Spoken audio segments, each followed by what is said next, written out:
Hi, my name is Steve Gose, and today we're going to put together a nice terrarium.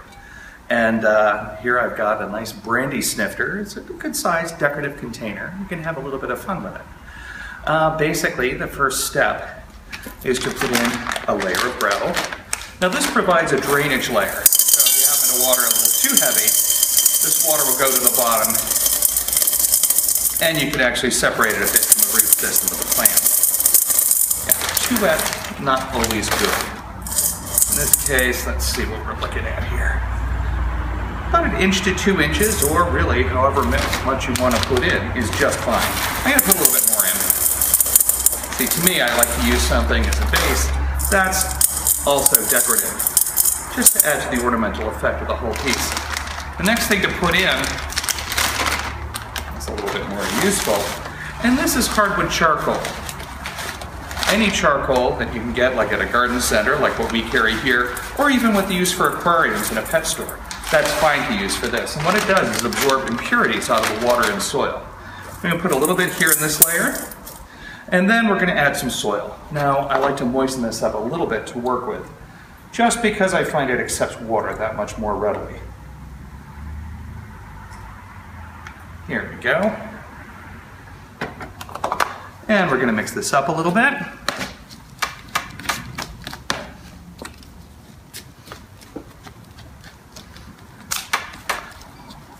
And this, as I say, is just to facilitate watering when the whole thing is finished.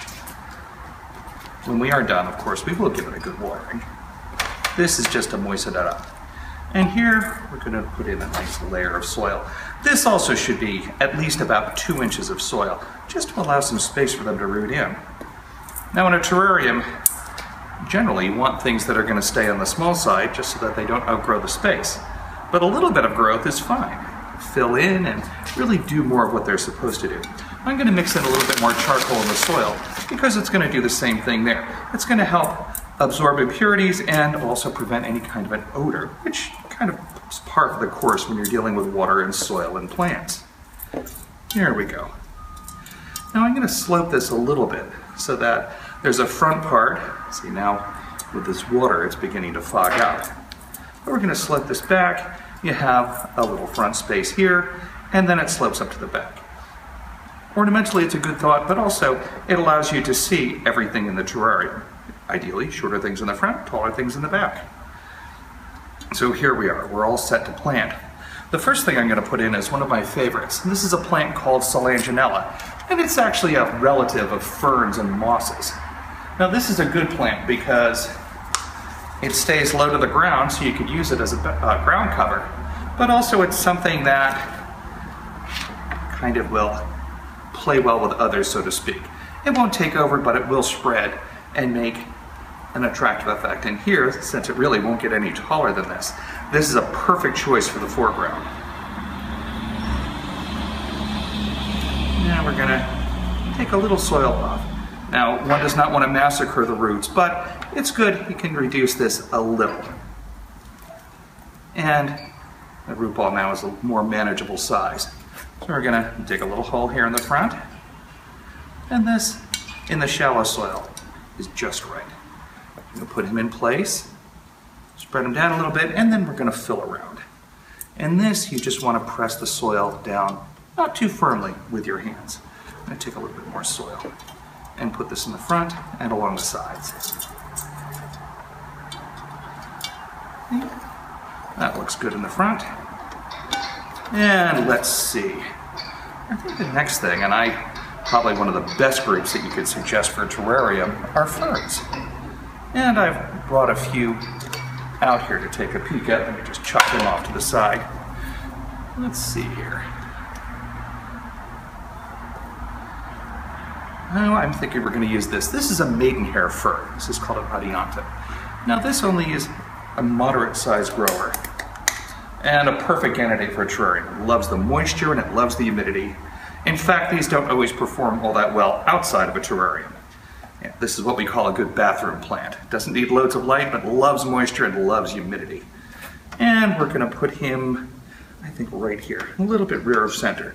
Now this is going to get taller, but again, will not become a monster.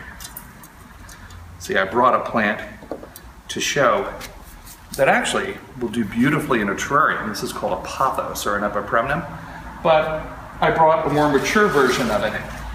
This, within just a couple years, will turn into this. Good temporarily in a terrarium, but do keep in mind, this is something that will outgrow its bounds. If you can trim something like that back easily, all well and good.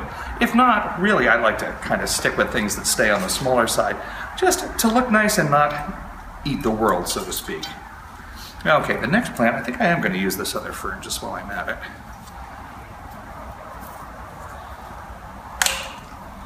And again, we're going to loosen the soil.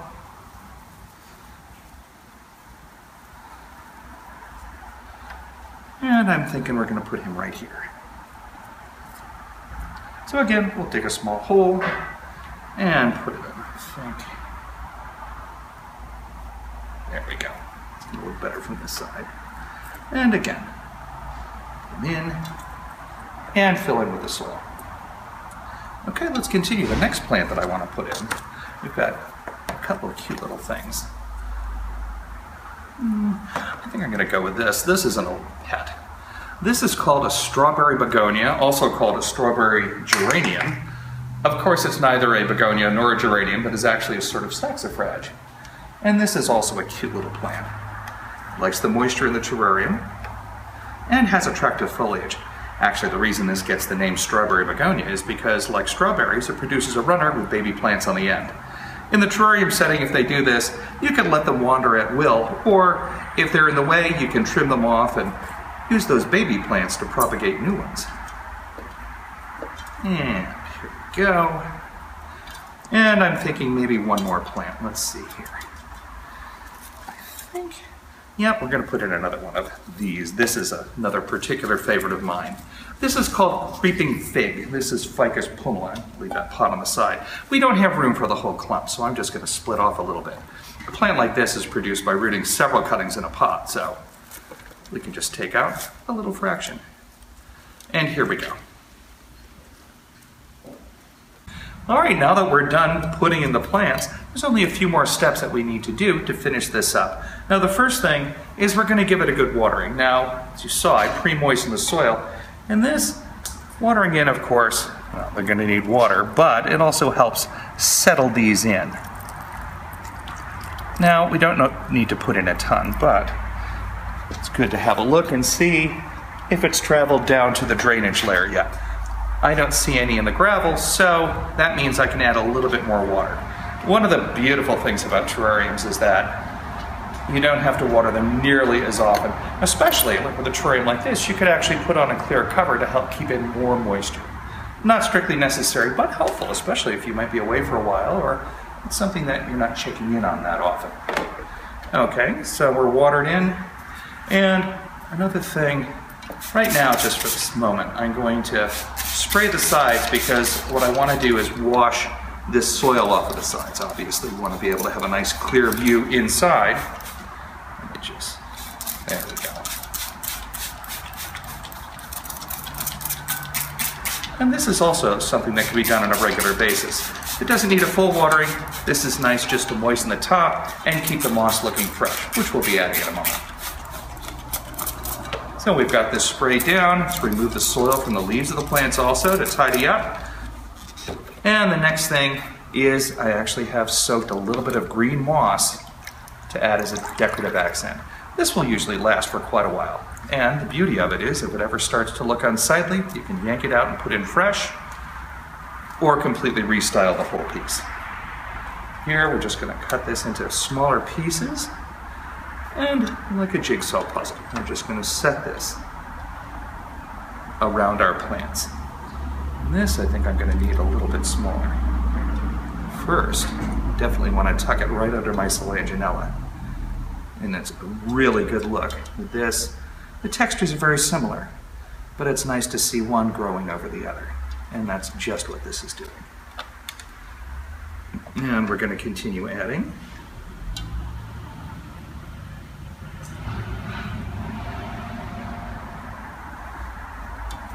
But then, the same gravel we were using for drainage, this is also a great way to add a little bit of a visual accent.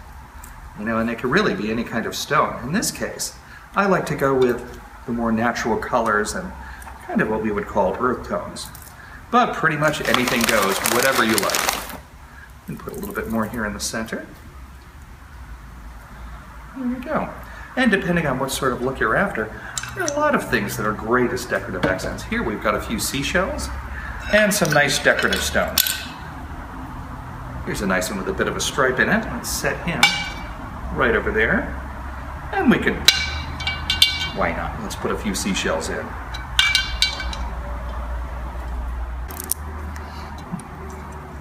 Now, one thing I like to do, and this is just really my preference, is I like to cover all the bare soil. Now, these plants are such that they are going to grow and cover and fill in, but I just like to have something a little bit more decorative. And here, it really does convey the sense of a nice woodsy sort of setting. And there we are. All set. We'll give it one more spray. Again, I've got to rinse down the sides here. And there we go. Finished. Right, now this, since these are all lower light plants, this can go in an area with bright and direct sunlight, or even will tolerate morning sun or afternoon sun, but doesn't need much. And this is also something that will do very well under artificial lights. And here we go. I hope you will actually undergo a project now that we're in the middle of winter and create something beautiful for in the house.